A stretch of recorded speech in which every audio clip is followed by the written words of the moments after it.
There was a time when my mother's name appeared on my phone so often that I stopped feeling anything when I saw it. Mum calling. Those two words would light up my screen in the middle of meetings, during lunch breaks, while I was driving home, or late at night when I was finally trying to relax.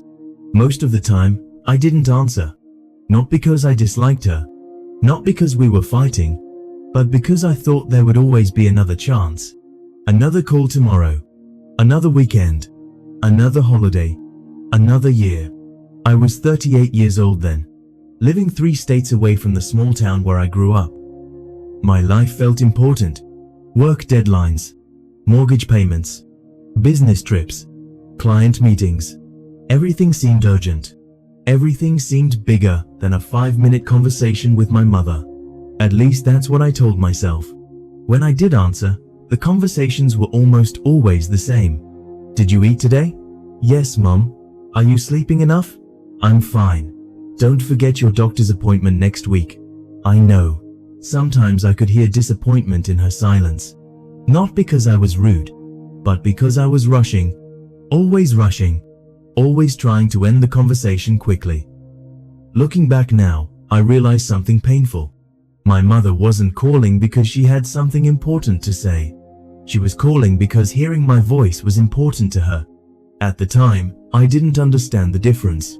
One evening, after a particularly exhausting day, my phone rang 3 times within an hour. Mum calling.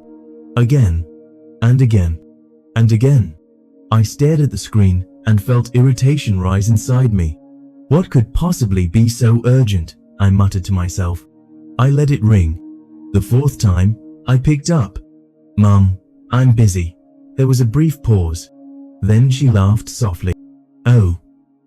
I'm sorry, sweetheart. I just wanted to check if you got home safely.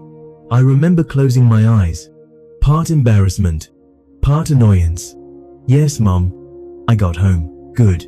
Another pause. Then she said quietly, okay, I'll let you go. The call lasted less than 30 seconds. At the time, I thought nothing of it. Today, I would give anything to hear those 30 seconds again. Because none of us know which ordinary conversation will become the last ordinary conversation. And back then, I still believed there would always be another call tomorrow. A week after that conversation, life returned to its usual pace. Or at least, what I thought was normal. Monday became Tuesday. Tuesday became Friday. Work piled up. Emails multiplied. Deadlines moved closer. And my mother's calls continued appearing on my screen like they always had. Mum calling. Sometimes I answered. Most times I didn't. I told myself I would call her back later. Later that evening. Later that weekend. Later when things calmed down. The problem with later is that it always sounds available. Until suddenly it isn't. One Thursday afternoon, I was sitting in an airport waiting for a delayed flight. The terminal was crowded. Children were crying. Announcements echoed through the building every few minutes. I glanced at my phone and saw a missed call. Mum calling. 2 minutes later, another notification appeared. Voicemail. I looked at it for a second. Then I locked the screen and slipped the phone back into my pocket. I remember thinking, I'll listen to it when I get home. It wasn't important. At least that's what I assumed. My mother rarely left voicemails. And when she did, they were usually simple things. Call me when you can. Don't forget your cousin's birthday. The weather is getting cold. Nothing urgent. Nothing life-changing. Just the small details mothers somehow believe their children still need to hear. My flight was delayed another 3 hours. By the time I landed, it was nearly midnight. I was exhausted. The voicemail notification was still there, waiting. A tiny red icon in the corner of my screen. One tap away. But instead of listening, I went straight to bed. Tomorrow, I told myself. Tomorrow. The next morning, I woke up late. Rushed through breakfast. Rushed to work. Rushed through another day. And somehow, the voicemail remained unheard. 1 day became 3. 3 became 7. A week became 2. The notification stayed there the entire time. Quiet. Patient. Almost invisible. Funny how the most important things in life often arrive without announcing themselves. No warning, no dramatic music, no sign telling us to pay attention. Just a small blinking icon. Just a voice waiting to be heard. 2 weeks later, my younger sister called. "Have you talked to Mom recently?" I looked up from my computer. "Not really." "Why?" "I don't know." Her voice sounded uncertain. "She seems tired lately." I frowned. "Tired how?" "I'm not sure. Just different." I wanted to ask more, but another meeting was about to start. Another deadline. Another urgent problem that felt enormous at the time. "I'll call her this weekend." Those were the exact words I used. "I'll call her this weekend." My sister was quiet for a moment. Then she said, "Okay." Neither of us knew how much weight those words would eventually carry. That Saturday arrived, and I forgot. Not intentionally, not maliciously. I simply got busy. Grocery shopping, laundry, house repairs, the endless list of ordinary adult responsibilities. The kind of things that always feel important in the moment and almost meaningless years later. That evening, I noticed the voicemail notification again. Still there. Still waiting. For some reason, I almost pressed play. My thumb even hovered over the screen. But a text message arrived. Then another. Then a work email. The moment passed, and I told myself something I had told myself 100 times before. Tomorrow. Tomorrow, I'll listen. Tomorrow, I'll call her. Tomorrow, I'll have more time. What I didn't understand was that time isn't something we eventually find. It's something we quietly spend. Every single day, whether we notice or not.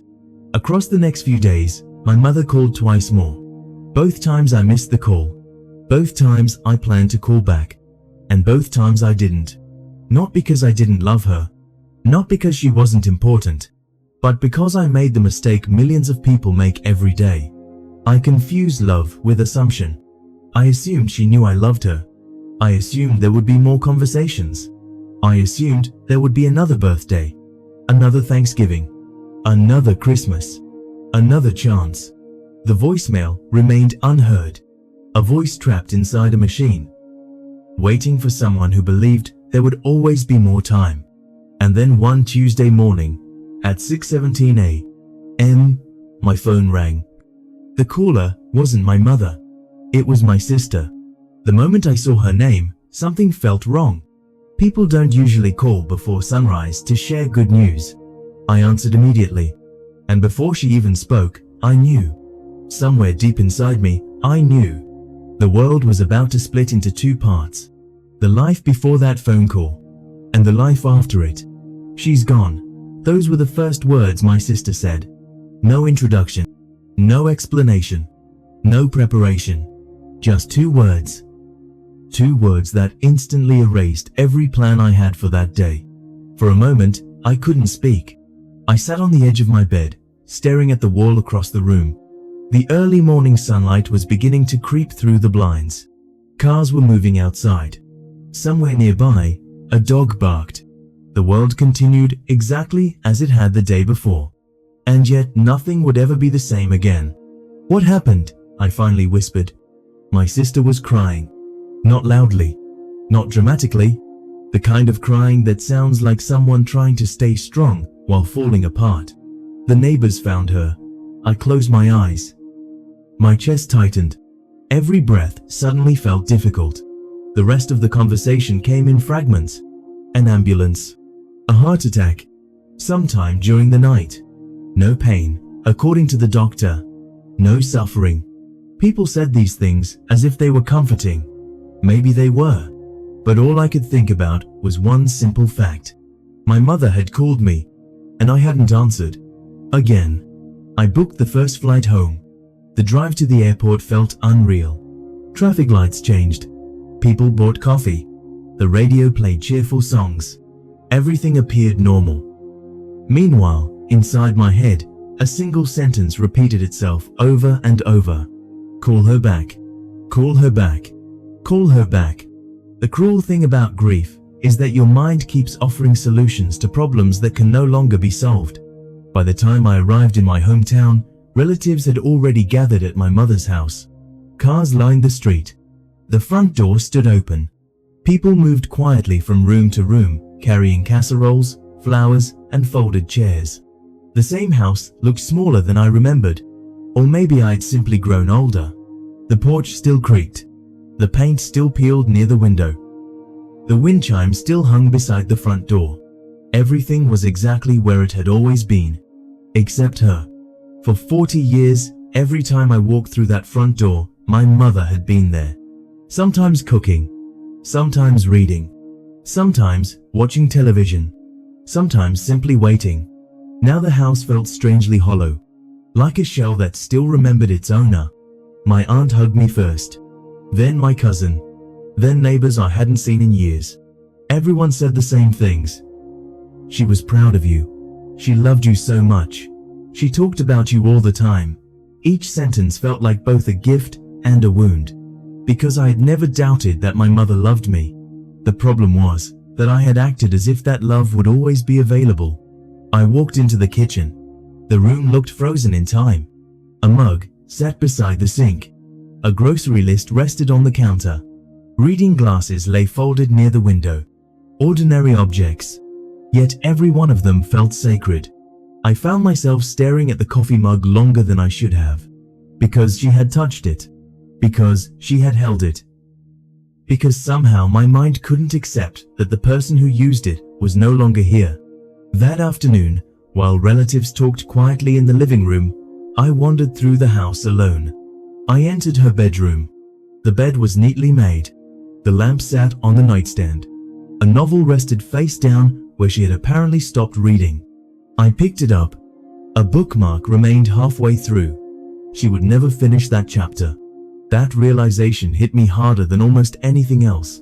Not the funeral arrangements, not the paperwork, not the sympathy cards. A bookmark.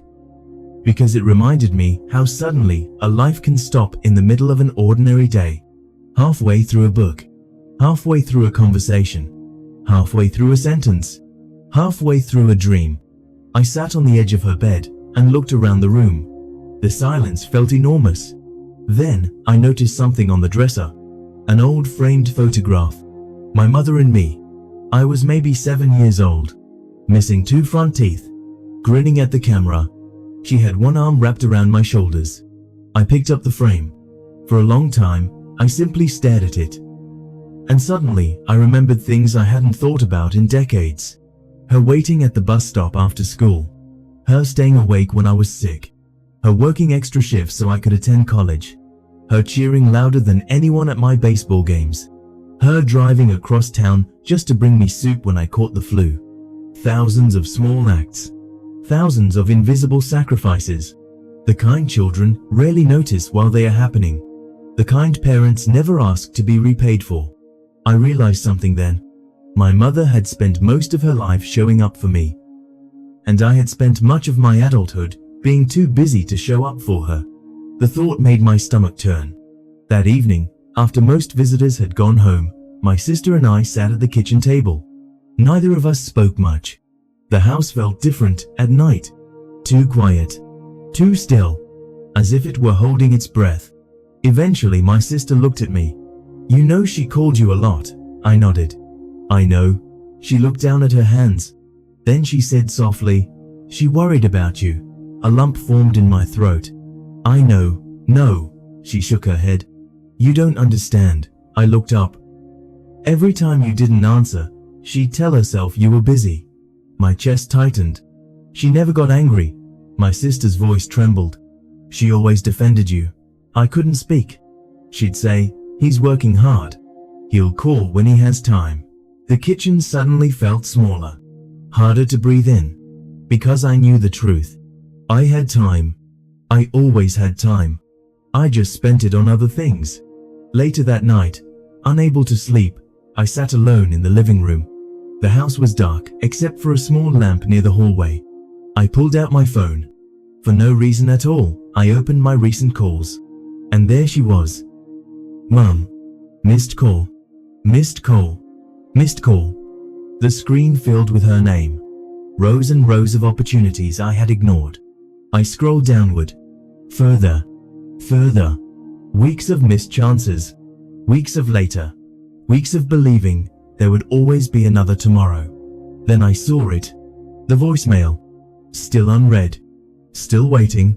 The same notification that had been sitting on my phone for nearly 3 weeks. My thumb froze above the screen. Suddenly I was afraid. Because once I pressed play, her voice would become something different. Not a call I could return. Not a conversation I could continue. Just a recording. A memory. A goodbye that neither of us knew was a goodbye. For a long time, I stared at the button. Unable to move. Unable to breathe. Unable to accept what I already knew. Finally, sometime after midnight, I placed my thumb on the screen and pressed play. The room was completely silent. Not the comfortable kind of silence. Not the peaceful kind. The kind that feels heavy. The kind that makes you aware of every breath you take. I sat alone in my mother's living room with my phone in my hand. The lamp beside the hallway cast a soft yellow light across the floor. Outside, the neighborhood slept. Inside, my entire world seemed suspended between the past and the present. The voicemail was 23 seconds long. Just 23 seconds. I had ignored it for almost 3 weeks. Now I was terrified to hear it. My thumb hovered over the speaker. For a moment, I considered putting the phone away. Waiting until morning. Waiting until after the funeral. Waiting until I felt stronger. But I had already spent too much of my life waiting. So, I pressed play. There was a brief crackle. Then her voice. "Hi, sweetheart." The moment I heard those words, my chest collapsed. Not because she sounded sick. Not because she sounded frightened. She sounded exactly like herself. Warm, gentle, ordinary, alive. For a few seconds, I forgot everything. Forgot the funeral home. Forgot the flowers. Forgot the death certificate sitting on the kitchen counter. Forgot the unbearable reality that had brought me back to this house. For a few seconds, she was simply my mother calling me again. The same voice I had heard thousands of times. The same voice I had assumed would always be there. I held my breath and listened. "You're probably busy." A small laugh followed. The kind she always made when she didn't want to sound like she was bothering anyone. "I just wanted to make sure you got home safely from your trip." I closed my eyes. The airport. The delayed flight. The voicemail I promised myself I would listen to later. The voicemail I never opened. Her voice continued. "And I found that blueberry pie recipe you like." Another pause. "You always loved that pie when you were little." My hand began to shake. Not because of what she was saying, because of what she wasn't saying. There was no emergency, no secret, no final message, no dramatic farewell. Just a mother thinking about her son. Just a mother remembering something he liked. Just a mother reaching out one more time. Then came the final part. The last words. The words that would follow me for the rest of my life. "Anyway, call me when you get a chance." A pause. Then softly, "I love you." Another pause. "I'll talk to you later." The recording ended. A mechanical beep filled the room. Then silence. Absolute silence. I stared at the phone. Waiting. As if another sentence might appear. As if she might continue speaking. As if the voicemail had somehow made a mistake. But there was nothing else. That was it. 23 seconds. 23 ordinary seconds. I listened again. And again. And again. By the 5th time, I could repeat every word from memory. By the 10th time, I was crying so hard I could barely breathe. Because I finally understood something that grief teaches too late. The most painful words were not, "I love you." The most painful words were, "I'll talk to you later." Because she believed that. She genuinely believed it. She hung up, expecting another conversation. Another phone call. Another ordinary day. She had no idea that this message would become the last thing I would ever hear from her. And neither did I. Around 3 in the morning, I found myself wandering through the house again. Phone still in hand. Voicemail still open. I walked into the kitchen. Pressed play. Listened. Walked into the hallway. Pressed play. Listened. sat in her chair, pressed play, listened. It was as if I were trying to place her voice into every corner of the house before it disappeared. Of course, voices don't disappear. Not really. But we fear they will. The next day was the funeral. People filled the church. Family members spoke. Friends shared stories. Neighbors described acts of kindness I had never even known about. One woman told me how my mother used to shovel snow from her driveway after her husband died. Another spoke about the meals she quietly delivered when people were sick. A former teacher remembered my mother volunteering at school events long after I had graduated. Story after story. Small kindness after small kindness. Pieces of a life. Pieces of a woman. Pieces of a mother. And throughout the entire service, one thought stayed with me. I had spent years believing my mother would always be there. Meanwhile, she had spent those same years making sure everyone else was okay, including me.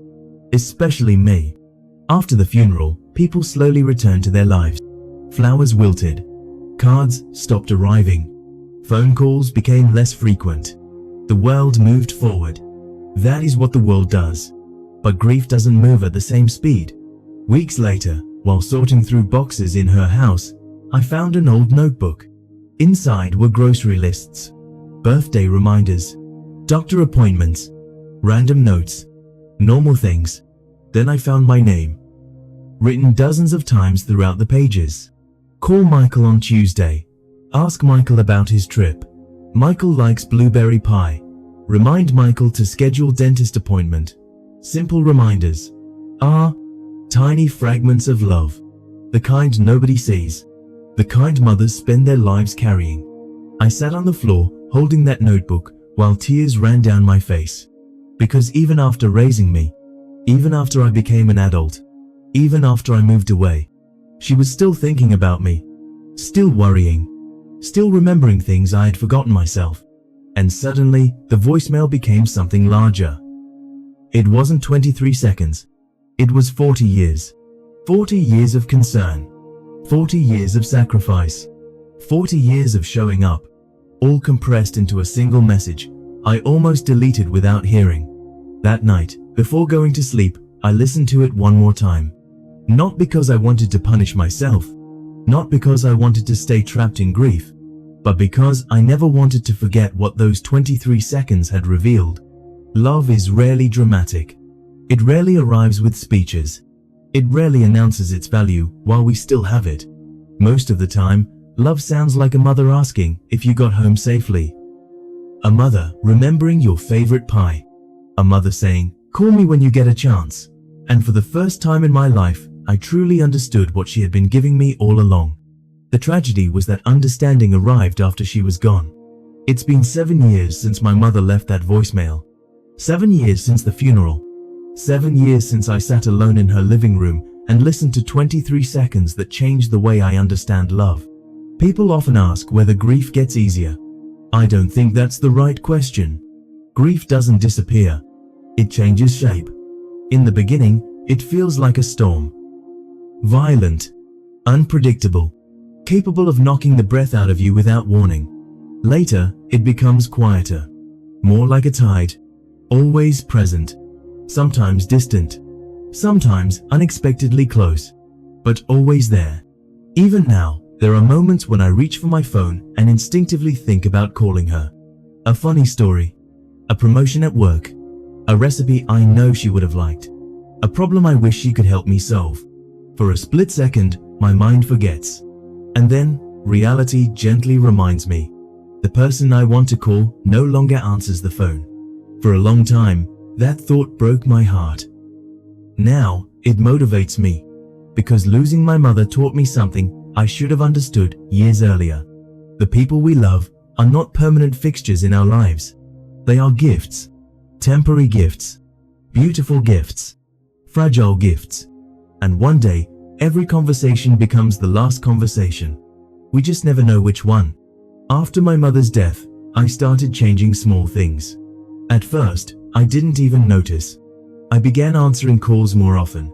Not just from family. From friends. From people I cared about.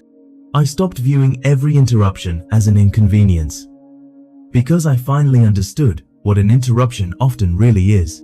Someone reaching toward you. Someone wanting connection. Someone choosing you for a moment out of their day. That realization changed me.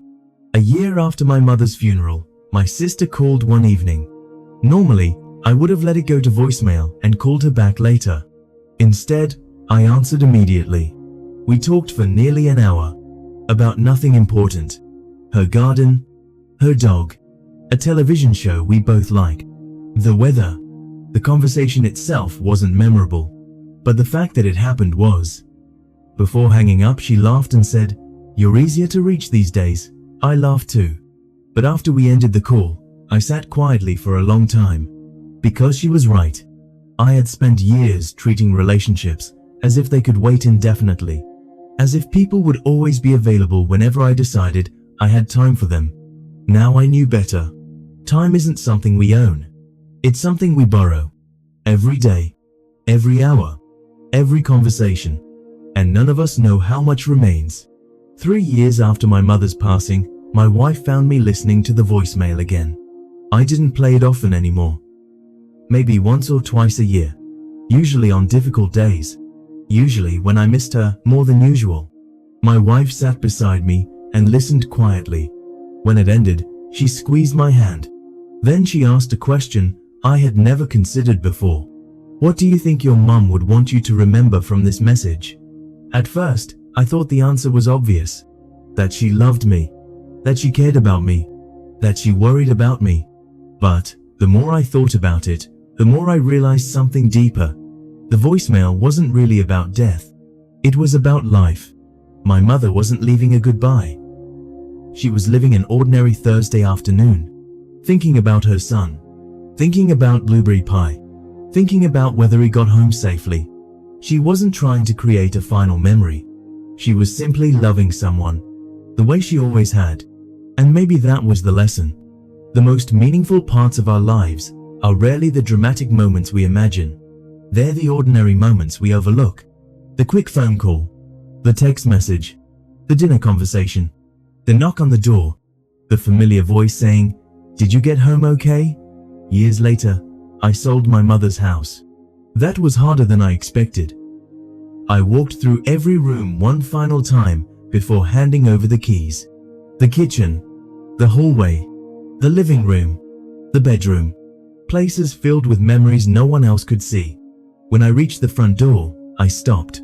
For a moment, I could almost picture her standing there, smiling, waiting, ready to ask whether I had eaten enough, ready to remind me to drive safely, ready to tell me something I had heard 1,000 times before. And suddenly, I understood something that brought me peace. Love doesn't end when a person leaves. It changes form. That's all. The people who truly love us continue shaping our lives long after they're gone. Through habits, through values, through memories, through lessons learned too late. Especially through lessons learned too late. Today, the voicemail still exists. Backed up in multiple places. Saved on hard drives. Stored in cloud accounts. Protected more carefully than almost anything I own. Sometimes people find that strange. Why keep listening to a message that makes you cry? The answer is simple. Because it also reminds me how to live. Every time I hear her voice, I remember what matters. Not the meetings I rushed to. Not the emails I answered. Not the deadlines I stressed over. Those things felt enormous at the time. Today, I barely remember them. What I remember is my mother's voice. What I remember is her concern. What I remember is love disguised as ordinary conversation. If I could go back and change one thing, I know exactly what it would be. I would answer more calls. I would stay on the line longer. I would ask more questions. I would listen more carefully. I would stop treating tomorrow like a promise. Because tomorrow was never promised. Not to her, not to me, not to any of us. But life only moves in one direction. We cannot return missed calls from the past. We cannot relive forgotten conversations. We cannot recover opportunities already spent. All we can do is carry the lesson forward. And so that is what I try to do. Whenever someone I love calls, I answer when I can. Whenever possible, I tell people what they mean to me. Whenever I leave a conversation, I try not to assume there will automatically be another one. Not because I live in fear, but because I finally understand value. The value of a voice. The value of a moment. The value of a simple call on an ordinary day. As for the voicemail, I know every word by heart now. I can hear it without pressing play. I can hear it while driving, while cooking, while walking through quiet evenings. 23 seconds, 40 years of love, and one lesson I wish I had learned sooner. If someone you love is still calling you today, answer. If someone you care about has been waiting to hear your voice, call them. Not tomorrow, not next weekend, not when life becomes less busy. Today. Because somewhere in the future, there may come a day when you would give anything to hear their voice one more time. And by then, the only thing left may be a message, a recording, a memory, and the understanding that arrived too late.